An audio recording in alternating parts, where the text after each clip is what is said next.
ಅಮ್ಮ ಕಾಲ್ ನೋಡ್ತಿದೆ ಇನ್ನೆಷ್ಟು ದೂರ. ಇನ್ನು ಇಲ್ಲಿ ಹತ್ರ ಬಂದ್ಬಿಡ್ತು. ಬನ್ನಿ ಮಕ್ಳೆ. ಅಮ್ಮ ಮಾವನ ಮನೇಲಿ ಹೊಟ್ಟೆ ತುಂಬ ಊಟ ಕೊಡ್ತಾರಲ್ಲ ಅಮ್ಮ. ಕೊಡ್ತಾರೆ ಬನ್ನಿ ಮಕ್ಳೆ. ನಮ್ಮ ಅಣ್ಣನ ಮೇಲೆ ನಿಮ್ಗೆ ಹೊಟ್ಟೆ ತುಂಬಾ ಊಟ ಕೊಡ್ತಾರೆ ಆಯ್ತಾ. ಅದ್ಕೆ ಚೆನ್ನಾಗಿದ್ದೀರಾ? ನಾನ್ ಚೆನ್ನಾಗಿದ್ದೀನಿ, ನೀನ್ ಹೇಗಿದ್ಯಮ್ಮ? ನಾನ್ ಚೆನ್ನಾಗಿದ್ದೀನಿ. ಅಣ್ಣ ಇಲ್ಲಿ ಅದ್ಕೆ? ಅಣ್ಣ ಇಲ್ಲ, ಹೊರಗಡೆ ಹೋಗಿದ್ದಾರೆ. ಅದ್ಕೆ ನನ್ ಮಕ್ಳಿಗೆ ಒಂದು ಊಟ ಹಾಕ್ಬೋದ ಅದ್ಕೆ?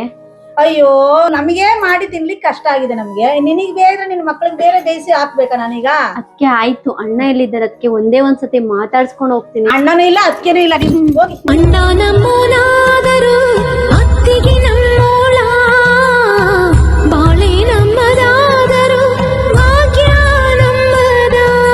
ಅಮ್ಮ ಯಾಕಮ್ಮ ಮಾಮನ ಮನೇಲಿ ಊಟ ಕೊಡಿಸ್ತೀನಿ ಅಂದಲ್ಲ? ಇಲ್ಲ, ನನ್ನ ಅಣ್ಣ ಬೇರೆ ಮನೇಲಿ ಇದ್ದಾನಂತೆ ಮಕ್ಳೇ. ಬನ್ನಿ ಅಲ್ಲಿ ಊಟ ಕೊಡಿಸ್ತೀನಿ. ನಂಬಿದ